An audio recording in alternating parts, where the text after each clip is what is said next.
जय हिंद दोस्तों। कैसे आप सभी? एक बार सारे प्यारे दोस्त बताएंगे। आशा करता हूँ एकदम अच्छे होंगे। तो चलिए आज की क्लास शुरू करते हैं। देखिए, ये जो है ईवीएस की पेडागोजी की क्लास चल रही है। अभी इससे पहले हमने जितनी भी पेडागोजी क्लास ली है, और ये आज लास्ट क्लास है पेडागोजी की, ठीक है। इसके बाद हम ईवीएस से रिलेटेड मतलब अपना और भी क्लासें करेंगे, जिनमें हम एनसीएफ 2005, एनईपी 2020 इनको देखते हुए, यानी और भी जितने टॉपिक्स होते हैं जो हमारे सिलेबस में है वो सभी लेंगे। तो आज जो है, देखिए, सबसे पहले हम बात करेंगे आज की क्लास में।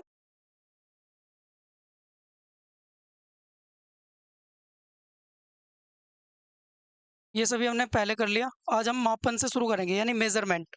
ठीक है।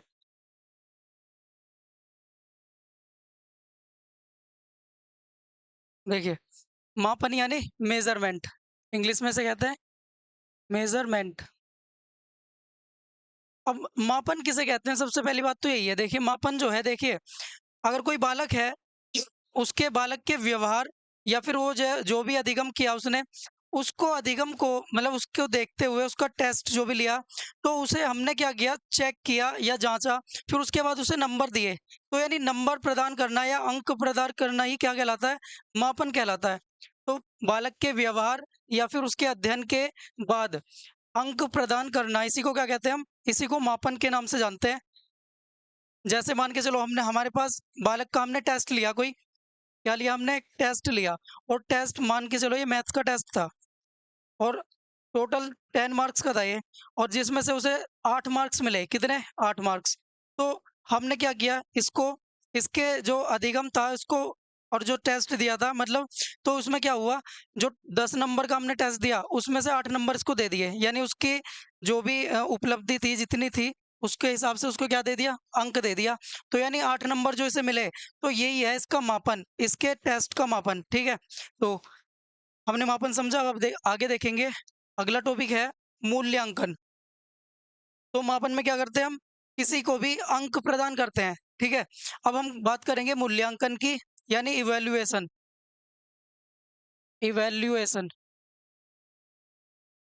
तो इसमें क्या होता है? जो बालक है, बालक के अधिगम की उपलब्धि, यानी उसने कितना सीख लिया, और उसके व्यवहार आदि की घटनाओं को, और मापन के द्वारा प्राप्त अंक, यानी जो मापन में उसे प्राप्त अंक हुए हमें, तो उन सभी का अध्ययन करने के बाद जो बालक है, उसके व्यवहार की व्याख्या, यानी इन सभी को देखते हुए उनकी व्याख्या करना ही क्या कहलाता है? इवैल्यूएशन, यानी मूल्यांकन कहलाता है। तो मूल्यांकन में क्या करते हैं हम? किसी का भी मतलब जो भी मापन किया उसके बाद उसकी व्याख्या करते हैं। जैसे कि मान के चलो, हमने क्या किया, अभी जो 10 में से कितने नंबर आए थे बालक के? 8 नंबर आए थे। वो 8 नंबर आ गए, तो ये तो हो गया मापन। अब इसके बाद हमने कहा कि बहुत बढ़िया, सही है, ऐसे ही करते रहो। तो यानी अब उसको हमने प्रोत्साहन दिया। तो इसी तरह से ये क्या हो जाएगा, उसको, उसका कहलाएगा मूल्यांकन, यानी वो अच्छा कर रहा है उसको बताओ, यानी उसकी व्याख्या करो। अब इसके बाद आगे देखेंगे, अगला टॉपिक है, ये है मूल्यांकन के प्रकार। अब कितने प्रकार का मूल्यांकन होता है उसके बारे में देखते हैं। मूल्यांकन देखिए, दो प्रकार का होता है वैसे तो। सतत मूल्यांकन, और दूसरा है इसी के बाद व्यापक मूल्यांकन। हम बात करेंगे पहले सतत मूल्यांकन की, यानी कॉन्टिन्यूअस इवैल्यूएशन। सतत मूल्यांकन यानी कॉन्टिन्यूअस इवैल्यूएशन। इसमें क्या होता है? अधिगम के दौरान जो बालक है, बालक के व्यवहार की व्याख्या करते हैं। क्या होता है? अधिगम के दौरान, यानी जब बालक सीख रहा हो या वो पढ़ रहा हो, बीच बीच में क्या करते रहो, देखते रहो कि हाँ किस तरह से वो क्या कर रहा है, यानी बीच बीच में चेक करते रहो। तो इस प्रकार के जो बालक व्यवहार कर रहा है उसकी हम व्याख्या करके बता दें उसे, तो ये क्या कहलाता है? ये इस कहलाता है सतत मूल्यांकन। अब इसके कुछ एग्जाम्पल्स हैं, जैसे मान के चलेंगे। देखिए, ऐसा आ जाता है कि ये जो निदानात्मक मूल्यांकन है, ये किस मूल्यांकन के अंदर आता है? तो अभी हमने देखा सतत मूल्यांकन। कौन सा? सतत मूल्यांकन। इसमें क्या होता है? समस्या, किसी भी बालक की समस्या का समाधान, यानी समस्या देखा जाता है कि कहाँ उसे समस्या आ रही है। समझ गए? यानी अधिगम के दौरान कहाँ समस्या आ रही है, इस बात को देखा जाता है। तो इसे हम निदानात्मक मूल्यांकन या फिर रचनात्मक मूल्यांकन, इसी के साथ संकल्पनात्मक मूल्यांकन के नाम से भी जानते हैं, या फिर से हम कहते हैं अधिगम के लिए मूल्यांकन। तो अधिगम के लिए मूल्यांकन किसका एक उदाहरण है? सतत मूल्यांकन का। ठीक है। तो ये था हमारा सतत मूल्यांकन। इसके बाद है अगला जो मूल्यांकन है, वो है व्यापक मूल्यांकन। ठीक है, यानी कॉम्प्रिहेंसिव इवैल्यूएशन। सतत मूल्यांकन के बाद है व्यापक यानी कॉम्प्रिहेंसिव। तो ये बहुत बड़े स्तर पे होता है, मतलब बड़े स्तर का मतलब ये है कि मतलब शुरू से लेकर लास्ट तक। ठीक है, देखिए, अधिगम के उपरांत जब बालक क्या हो जाए, अधिगम कर ले, अधिगम के बाद, अधिगम के बाद बालक के व्यवहार की व्याख्या करना। देखो, होता है सतत मूल्यांकन यानी के दौरान, जब बालक सीख रहा हो उस दौरान मूल्यांकन करना। लेकिन ये क्या है, अधिगम के बाद यानी उपरांत। अगर बालक के व्यवहार की हम व्याख्या कर रहे हैं तो क्या कहलाता है ये कहलाता है व्यापक मूल्यांकन। इसके उदाहरण है जैसे योगात्मक मूल्यांकन और एक अधिगम का आकलन। ठीक है, तो ये सभी इसके एग्जाम्पल हैं कि बताइए कि अधिगम का आकलन किस मूल्यांकन के अंदर आता है, व्यापक मूल्यांकन के अंदर। अब इसमें क्या होता है, जैसे आप अ, एक होते हैं ना ईयरली टेस्ट जो होते हैं, मतलब ईयरली जो पेपर है हमारे साल के लास्ट में होते हैं, तो वो किसके अंतर्गत आते हैं, व्यापक मूल्यांकन के अंदर। और इसमें बालक की उपलब्धि के बारे में बताते हैं, बालक की उपलब्धि यानी उसने कितना सीख लिया। अब उसने कितना किया सीखने के बाद, तो उसने उसको बता देंगे कि इतना सीख लिया, ये हुआ, ये ऐसे हुआ। यानी अब उसे नहीं बताएंगे, नहीं तुम्हारी कहाँ गलती है, क्या है, जो सीख लिया उसी का मूल्यांकन करके बता दिया, नहीं उसकी उपलब्धि के बारे में बता दिया। और जो इससे पहला था सतत मूल्यांकन, उसमें क्या होता है, जो वीकली टेस्ट हो गए, जैसे त्रैमासिक हो गया, छमाही टेस्ट हो गए, तो इन सभी को उसमें शामिल करते हैं। लेकिन बालक जब सीख रहा होता है उस समय अगर हम मूल्यांकन कर रहे हैं तो वो कौन सा, सतत मूल्यांकन। और अगर साल के अंत में ले रहे हैं, मूल्यांकन कर रहे हैं, तो कौन सा हो जाता है, व्यापक मूल्यांकन। इसके बाद अगला टॉपिक देखते हैं, आकलन के प्रकार। अब आकलन के कितने प्रकार हैं, देखिए कॉमनली 3 प्रकार हैं। सबसे पहले हम बात करेंगे, देखिए, अधिगम के लिए आकलन। क्या होगा, अधिगम के लिए आकलन, यानी जब हमें बालक को सिखाना हो तो सिखाने से पहले अगर हम बालक का आकलन कर रहे हैं, यानी बालक से पूर्व ज्ञान उसे कितना है, किस तरह का है, अगर इस बारे में देख रहे हैं, उससे पूछ रहे हैं, तो वो क्या कहलाता है, अधिगम के लिए, यानी जब सीखेगा उसके लिए आकलन। जैसे मान के चलो एक एग्जांपल ले सकते हैं, जब कोई घर बन रहा हो उस समय अगर हम मूल्यांकन करें, क्या करें, आकलन करें या मूल्यांकन करें, तो उसको कहते हैं हम अधिगम के लिए आकलन। ठीक है, यानी अभी घर बना नहीं है, बन रहा है, तो उसके लिए क्या कर रहे हैं, हम आकलन कर रहे हैं कि ऐसा ऐसा होना चाहिए, इसमें ये चीज वहां हो, ये चीज यहाँ हो, तो ये कहलाता है अधिगम के लिए आकलन। अब इसके बाद दूसरा जो आकलन है वो कौन सा है, अधिगम का आकलन, यानी जब अधिगम हो जाए, ठीक है, जैसे ये घर था अब बन गया घर, मतलब ठीक है, उसके बाद बता रहे हैं कि हाँ इसका लुक बढ़िया लग रहा है, ये इसमें जो जो चीजें दिख रही है हमें सब कुछ, तो उसके बाद क्या होगा, इसे कहते हैं हम अधिगम का आकलन। यानी सब कुछ तैयार हो गया लेकिन बस बाद में क्या कर रहे हैं, हम उसका इवेल्युएशन कर रहे हैं, तो ये क्या कहलाता है, अधिगम का आकलन। इसके बाद एक और है जिसे क्या कहते हैं हम, अधिगम के समान या फिर के रूप में आकलन। अधिगम के रूप में आकलन या अधिगम के समान आकलन। तो इसमें क्या होता है, जो बालक है वो खुद का यानी स्वयं आकलन करता है। यानी जैसे मान के चलो हमने किसी बालक को कहा कि तुम पढ़ोगे तो अच्छे नंबर आएंगे, या तुम अभी से अपने करियर पर फोकस करोगे तो तुम बहुत आगे जा सकते हो। तो फिर वो बालक क्या सोचे कि हाँ ये सही बात कर रहे हैं, तो क्या करना चाहिए, इसी तरह से हमें काम करना चाहिए। तो ये कहलाता है अधिगम के रूप में आकलन। ठीक है, इसमें बालक क्या करता है, स्वयं का आकलन करता है। किसका आकलन करता है इसमें, स्वयं का, यानी अपने आप का। और इसी को एक नाम से और जानते हैं, सहपाठी आकलन। क्या नाम से जानते हैं, अधिगम के रूप में आकलन को सहपाठी अधिगम के रूप में भी जानते हैं, या सहपाठी आकलन के रूप में। तो ये थे आकलन के 3 प्रकार हमने पढ़े। इसके बाद अगला जो टॉपिक है वो है पोर्टफोलियो। क्या है ये, पोर्टफोलियो। अब पोर्टफोलियो किसे कहते हैं देखते हैं एक बार। देखो, पोर्टफोलियो में क्या होता है, ये मूल्यांकन की सबसे प्रभावी विधि है। कौन सी है सबसे प्रभावी विधि, अगर किसी का मूल्यांकन करना हो ना, हमें देखना हो कि वो किस तरह का है, यानी वो अपने पढ़ाई में अच्छा है या खेलने में अच्छा है या किस क्षेत्र में अच्छा है, अगर सभी के बारे में हमें जानना हो वो किस में बढ़िया है या नहीं है, तो क्या करना चाहिए हमें, पोर्टफोलियो आकलन करना चाहिए। कैसा, पोर्टफोलियो, यानी पोर्टफोलियो विधि से उसका हम क्या कर लें, आकलन या मूल्यांकन कर लें, तो हमें पता चल जाएगा। तो इसी को कहते हैं हम पोर्टफोलियो। देखो उसमें क्या क्या होता है, इसमें बालक के व्यवहार की लिखित जानकारी होती है। मतलब जैसे मान के चलो बालक हमारे स्कूल में पहली क्लास में आया, यानी पहले दिन से ही उसने किस तरह का व्यवहार किया, वो कितना जानता है, हमने उसको पढ़ाया, तो उसने कितना सीख लिया, और लास्ट में हमने टेस्ट जो लिए उसमें कितने कितने नंबर आए। तो सभी जानकारी क्या करेंगे, हम एक फाइल बना देंगे उसके नाम की, उसी में क्या कर देंगे, जानकारी लिख देंगे। तो लिखित जानकारी रखते हैं इसमें। और ये जो पोर्टफोलियो होता है इसका निर्माण, देखिए बहुत इंपॉर्टेंट क्वेश्चन बन सकता है इसमें से क्या, कि जो पोर्टफोलियो है इसका निर्माण कौन कर सकता है, क्या शिक्षक कर सकता है या सिर्फ बालक या उसके अभिभावक। तो देखिए कौन कौन करते हैं, शिक्षक हो गया, बालक, कौन हो गया, बालक और अभिभावक, यानी तीनों कोई भी कर सकता है अपने अपने स्तर पर। स्कूल में शिक्षक कर लेंगे, और बालक अगर जैसे मान के चलो, बालक कैसे करता है, बालक ने मान के चलो टेस्ट दिए अपने, जितने भी टेस्ट दिए उसने सबके अपने नंबर काउंट जोड़ के एक तरफ लिख लिए बिल्कुल, कि उसने देखा बाद में कि मैं इनमें से देख लूंगा कि इतने मेरे क्या सुधार हुआ या नहीं हुआ, या फिर पहले सही आ रहे थे या बाद में सही आए। तो इस तरह का अगर वो बायोडाटा अपना लिख रहा है, तो इसे क्या कहते हैं हम, बालक के द्वारा बनाया गया पोर्टफोलियो। इसी तरह से अभिभावक भी बना सकते हैं, समझ गए। तो ये होता है पोर्टफोलियो, और ये मूल्यांकन की सबसे प्रभावी विधि है। अब आगे चलते हैं, अगला देखिए। अब हम बात करेंगे प्रश्नों के प्रकार, यानी जो क्वेश्चंस होते हैं वो कितने प्रकार के होते हैं हमारे पेडागोजी के अंदर। देखिए सबसे पहले हम बात करेंगे, देखिए पहला है अभिसारी प्रश्न। अभिसारी, अभिसारी प्रश्न वे प्रश्न होते हैं जिनका उत्तर जो होता है ना, मतलब इनका उत्तर सीमित होता है, यानी एक सीमा में रहकर देना होता है। तो इन्हें कहते हैं हम बंद अंत वाले प्रश्न। क्या कहते हैं इन्हें, बंद अंत वाले प्रश्न। तो यानी जो उत्तर देने वाला होता है ना, वो एक सीमा में बंधा होता है, किसमें, सीमा में, यानी इसी के दायरे में रहकर उसे जवाब देना। जैसे मान के चलो किसी ने पूछा मेरे से कि अपने दोस्तों की दो विशेषताएं बताओ, तो सिर्फ दो ही बतानी है, ज्यादा नहीं बतानी। अपने बारे में कुछ बताओ, नहीं अपने बारे में दो लाइन बताओ, या फिर अपने मम्मी की दो विशेषताएं बताओ, इस तरह के क्वेश्चन होते हैं। तो ये कहलाते हैं अभिसारी प्रश्न या बंद अंत वाले प्रश्न। ठीक है। इसके बाद दूसरे जो प्रश्न है वो है अपसारी प्रश्न। अप यानी ऊपर, देखो जब हम ऊपर देखते हो तो आसमान, खुला आसमान, इस तरह से कनेक्ट कर सकते हैं। तो देखो खुला यानी मुक्त, या मुक्त अंत वाले प्रश्न, इन प्रश्न को क्या कह सकते हैं हम, दूसरा अपसारी प्रश्नों को मुक्त अंत वाले या फिर खुले अंत वाले प्रश्न।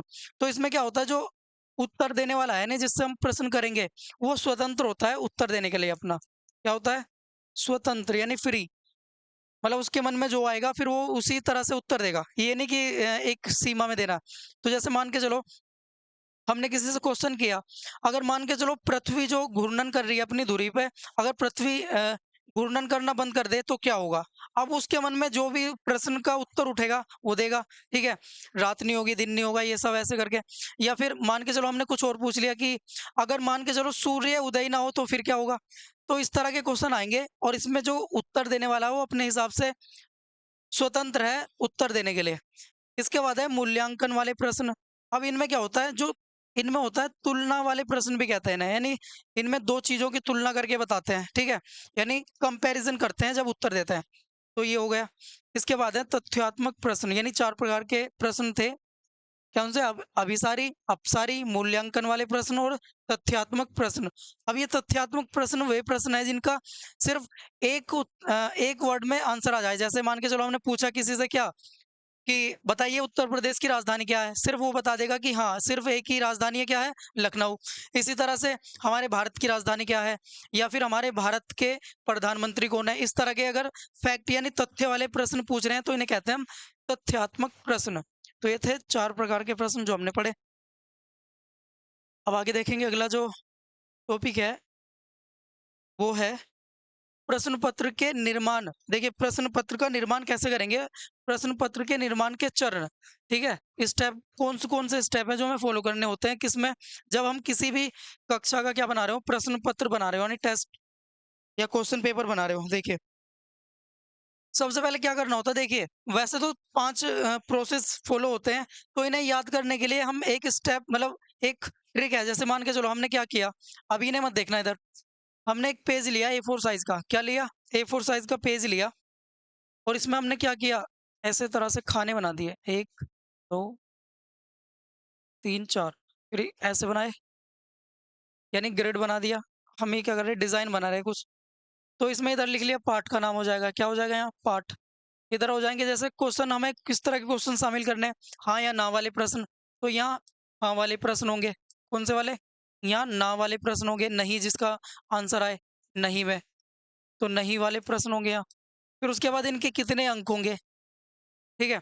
तो इस तरह के हमने क्या लिया, ए फोर साइज का पेपर लिया, उसको ऐसे इस तरह से डिवाइड कर लिया। अब हम क्या करेंगे देखिए, सबसे पहले हमें मान के चलो कक्षा का, कौन सी का, कक्षा 3 का ईवीएस का प्रश्न पत्र बनाना है। तो उसके लिए हम एक बुक ढूंढेंगे, किसकी, ईवीएस की। तो क्या लेंगे, पुस्तक ली हमने, कक्षा 3 की ईवीएस की पुस्तक ली। अब क्या करेंगे, देखो सबसे पहले हमने क्या किया, एक रूपरेखा यानी डिजाइन तैयार किया, किसके लिए, अपने पेपर को सेट करने के लिए, ठीक है? तो ये जो हमने अभी बनाया, ए फोर साइज पे इतना लंबा चौड़ा काम किया, तो इसे कहते हैं हम रूपरेखा या डिजाइन तैयार करना। फिर इसके बाद दूसरा है ब्लूप्रिंट तैयार करना। ब्लूप्रिंट तैयार करने का मतलब है, जैसे हमने किताब ले ली और इस किताब में हमने क्या किया, क्वेश्चन नहीं, चैप्टर मतलब 1, 2, 3, 4, 4 चैप्टर शामिल करते हुए एक प्रश्न पत्र बनाना है। तो उसमें से देखेंगे कि हमने किताब ली, पहले पाठ को पढ़ा, इसमें से हमने देखा कि 2 क्वेश्चन बनाने चाहिए हाँ वाले प्रश्न के और ना वाले के 1, ठीक है? इसलिए इसी तरह से दूसरा वाला पाठ पढ़ा, उसमें से 1 हाँ वाला प्रश्न ले लिया और 1 ना वाला प्रश्न ले लिया। तीसरा पढ़ा, उसमें 1 हाँ वाला और कोई भी ना वाला प्रश्न शामिल नहीं किया। जब हमने पार्ट 4 पढ़ा तो उसमें क्या किया, 2 प्रश्न ले लिए किसके, हाँ वाले प्रश्न के, और 1 भी नहीं लिया किसका, ना वाले प्रश्न का। तो इस तरह का हमने क्या कर लिया, एक ब्लूप्रिंट बनाया, यानी शुरुआती दौर में कि किस में से कितने क्वेश्चन लेने हैं और कौन-कौन से लेने हैं। तो इसे कहते हैं हम ब्लूप्रिंट तैयार करना। इसके बाद है प्रश्न लिखना। अब हमने जो-जो लिखा था कि हमें पहले पार्ट से 2 प्रश्न लेने हैं हाँ वाले और 1 लेना क्या, ना वाला। अब इनको अपने पेज पे उतार लेंगे, जहाँ भी लिखना होगा। तो इस तरह से तीसरा स्टेप क्या हो गया, प्रश्न लिखना। अब इसके बाद 4th स्टेप क्या है, प्रश्नों का संपादन करना। अब प्रश्नों का संपादन मतलब जो हमने क्वेश्चन लिखे हैं, उनमें कहीं कोई मिस्टेक तो नहीं है या फिर स्पेलिंग स्पेलिंग एरर है या नहीं है। तो इस इन सभी की जाँच करना, यानी संपादन करना प्रश्नों का। फिर उसके बाद अब अंक योजना लिखना कि कौन सा प्रश्न कितने नंबर का है, वो बाद में कहाँ लिख देंगे, यहाँ लिख देंगे। बस, तो ये हमारे प्रश्न पत्र निर्माण चरण, ठीक है? तो कौन-कौन से होते हैं, पहले रूपरेखा या डिजाइन करना, उसके बाद ब्लूप्रिंट तैयार करना, तीसरा है प्रश्न लिखना और प्रश्न लिखने के बाद उनको चेक करना कि कहीं गलती तो नहीं हो गई, यानी प्रश्न का संपादन करना। फिर अंक योजना लिखना कि कौन सा क्वेश्चन कितने नंबर का है, उसके बाद। तो याद रखेंगे, इम्पोर्टेंट है और इसमें से आ जाता है क्वेश्चन। अब हम अगले टाइप पे चलते हैं। देखिए अगला जो टॉपिक है वो है एक अच्छे परीक्षण की विशेषताएं। क्या लिख रहे हैं, अच्छे परीक्षण की विशेषताएं। परीक्षण माने टेस्ट मान के चलेंगे, ठीक है? तो एक अच्छा टेस्ट कौन सा टेस्ट होगा और उसमें क्या विशेषताएं होंगी, तो वो सभी देखेंगे। देखिए सबसे पहले बात करते हैं हम विश्वसनीयता। अगर हमने कोई टेस्ट बनाया है, उसकी विश्वसनीयता के बारे में बात चल रही है। यानी देखिए, इसको हम इस तरह से देख सकते हैं कि जैसे मान के चलो हमने हमारे पड़ोस में एक दुकान है, ठीक है? स्टोर है, पड़ोस में एक स्टोर है, वहाँ पे हमने कोई हम खुद गए एक सामान लेने, ठीक है? हमने जो सामान वहाँ से खरीदा, फिर वही अगले दिन हमने किसी बालक को लेने भेजा, तो जैसा सामान कल दिया था उस दुकानदार ने, वैसा ही आज भी दे दे। फिर परसों भेजे किसी और को, वही सामान फिर उसे दे दे, तो हम क्या होंगे, हम बिल्कुल विश्वसनीय हो जाएँगे कि हाँ, वो बढ़िया है हमारे, मतलब उसके प्रति हमारा जो विश्वास है, वो बना रहेगा कि हाँ, वो अच्छा सामान देता है, वहीं जाना चाहिए। तो इसे कहते हैं हम विश्वसनीयता। इसी तरह से हम अपने परीक्षण के बारे में बात कर सकते हैं। तो देखिए, मान के चलो हमने एक टेस्ट बनाया, उसको हमने एक स्कूल में लागू कर दिया कि हाँ, ये वाला टेस्ट करना आज, फिर वही टेस्ट दूसरे स्कूल में दिया। तो जो उसने यहाँ अपनी विश्वसनीयता बनाई, मतलब जैसा इसने यहाँ प्रभाव दिया, जिस तरह से नंबर यहाँ आए, उसी तरह के नंबर दूसरे स्कूल में आ जाए, तीसरे स्कूल में ऐसे ही आ जाए, तो इसे कहते हैं विश्वसनीयता, यानी परीक्षण की विश्वसनीयता, यानी एक समान प्रभाव। अगर वो एक समान प्रभाव दिखा रहा है, तो वो क्या कहलाता है, विश्वसनीय परीक्षण। इसके बाद वैधता, वैधता यानी वैलिडिटी, ठीक है? तो वैधता किसे कहते हैं, अगर कोई प्रश्न पत्र है, वो अपने उद्देश्य की पूर्ति कर रहा है, क्या कर रहा है, अपने उद्देश्य की पूर्ति, तो वो जो टेस्ट है, वो जो परीक्षण है, वो क्या होगा, वैध होगा, यानी वैलिड होगा, ठीक है? तो जैसे मान के चलो, मैं क्या हुआ, मैं आज सुबह अपने घर से निकला, मुझे पढ़ानी थी ईवीएस की पेडागोजी आज यहाँ आके, ठीक है?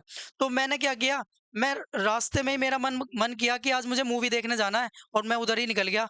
बीच में तुम्हारी क्लास जो ये चल रही है इसको स्किप कर दिया और मान के चलो मैंने वहां देखी कौन सी गदर 2 फिल्म देख ली जाके, तो जो हमारी वैधता थी नहीं, वैलिडिटी, वो खत्म होगी। यानी मैंने अपने जो उद्देश्य था ना आज का मेरा, वो पूरा नहीं किया, तो ये क्या हो जाता, वैधता। ठीक है। इसके बाद अगला जो तीसरा जो स्टेप है वो कौन सा है, वस्तुनिष्ठता। ये भी एक परीक्षण की विशेषताएं है। एक इसी के जैसा शब्द सुना होगा आपने, आत्मनिष्ठता। क्या होगा, आत्मनिष्ठता। तो आत्मनिष्ठता क्या होती है, देखिए, जब हम कभी कोई भी परीक्षण तैयार कर रहे हो, तो उसमें हम अपने अकॉर्डिंग कि ये वाला क्वेश्चन सही है, ये गलत है, मतलब खराब है, ये वाला इंक्लूड कर लेना चाहिए, ये नहीं करना चाहिए, यानी अपने अकॉर्डिंग हम परीक्षण तैयार कर रहे हैं, तो इसे कहते हैं हम आत्मनिष्ठता, जो कि गलत है। हमें तो अपनी विषय वस्तु और बालकों को ध्यान में रखते हुए परीक्षण तैयार करना है, तो ये वाला तो होता है गलत, आत्मनिष्ठता। और इसी का विपरीत क्या हो जाता है, वस्तुनिष्ठता, यानी बालकों को ध्यान में रखते हुए और अपनी विषय वस्तु को ध्यान में रखते हुए अपने पूरा सिलेबस कवर करते हुए एक ऐसा परीक्षण बनाओ जो कि अपना जो है उद्देश्य पूर्ति करे और विश्वसनीय भी हो। तो इसी को कहते हैं हम वस्तुनिष्ठता, यानी ऑब्जेक्टिविटी। इसके बाद है व्यावहारिकता। व्यावहारिकता मतलब देखिए, बालक के पूर्व ज्ञान से संबंधित, अगर कोई परीक्षण बालक के पूर्व ज्ञान से संबंधित ना हो, बिल्कुल आउट ऑफ सिलेबस आ जाए, तो उसे कहते हैं आउट ऑफ सिलेबस, यानी बिल्कुल ही मैच नहीं कर रहा, उसने जो पढ़ा है वो तो है ही नहीं, कुछ और मिल गया, तो इसे कहते हैं हम व्यवहारिकता। अगर वो बिल्कुल वैसा है, मतलब बालक के पूर्व ज्ञान से संबंधित है, तो इसे कहलाते हैं, ये जो होती है विशेषता, इसे क्या कहते हैं, व्यवहारिकता। तो ये विशेषताएं होनी चाहिए किसी भी एक अच्छे परीक्षण में। ठीक है। विश्वसनीयता, वैधता, वस्तुनिष्ठता और व्यावहारिकता। अब आगे बात करेंगे हम। देखिए, आज का लास्ट टॉपिक है ये। इसमें क्या है, पर्यावरण शिक्षण के 5 ई।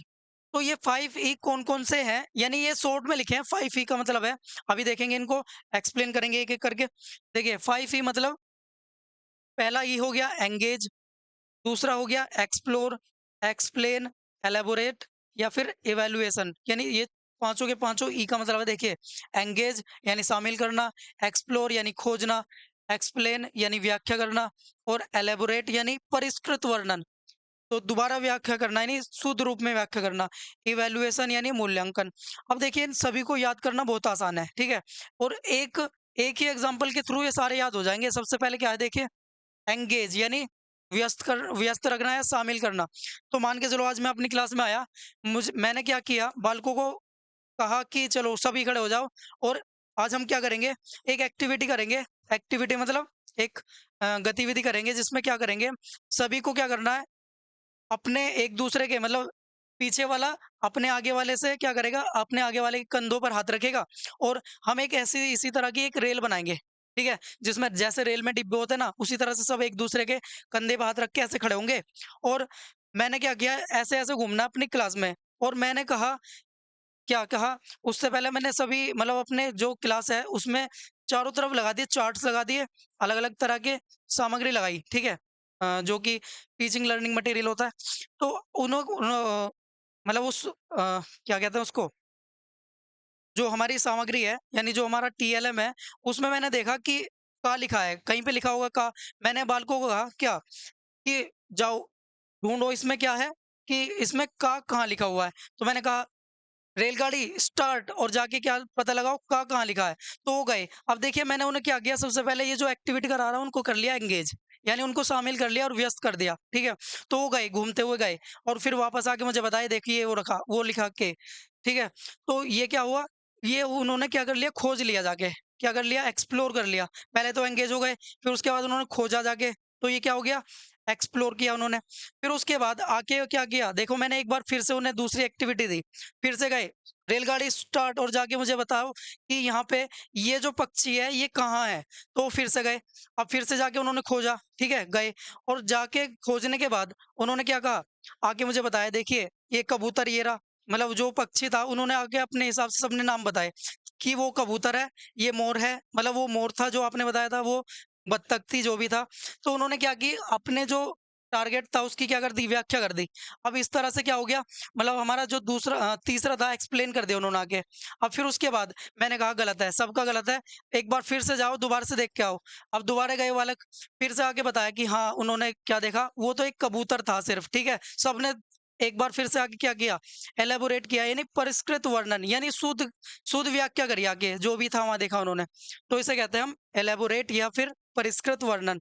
अब उसके बाद जो इन्होंने व्यवहार किया, यानी बालकों ने ये जो एक्टिविटी की, उसका मैंने बाद में क्या कर दिया, मूल्यांकन, यानी कि उन्होंने बढ़िया तरीके से अपना जो भी एक्टिविटी की है, उसका हमने क्या कर दिया, मूल्यांकन। तो इसी तरह से ये होते हैं पर्यावरण शिक्षण के 5 ई, जो कि एंगेज, एक्सप्लोर, एक्सप्लेन, एलेबोरेट या इवैल्यूएशन होते हैं। ठीक है? तो ये था हमारा आज का फाइनल और लास्ट टॉपिक। अब देखिए इसके बाद जो है, अब हम एनसीएफ 2005 की क्लास लेंगे, जो कि अगली क्लास होगी इससे अगली। तो आप अगर हमारा सेशन देख रहे हैं, तो हमें कमेंट करके ज़रूर बताएँ कि आपको हमारा सेशन कैसा लग रहा है, ठीक है? अपने दोस्तों के साथ भी शेयर करें, क्योंकि देखिए ज्ञान बाँटने से बढ़ता है, आपको आपने सुना होगा, ठीक है? तो ऐसा नहीं है, ये क्वालीफाइंग नेचर का पेपर है।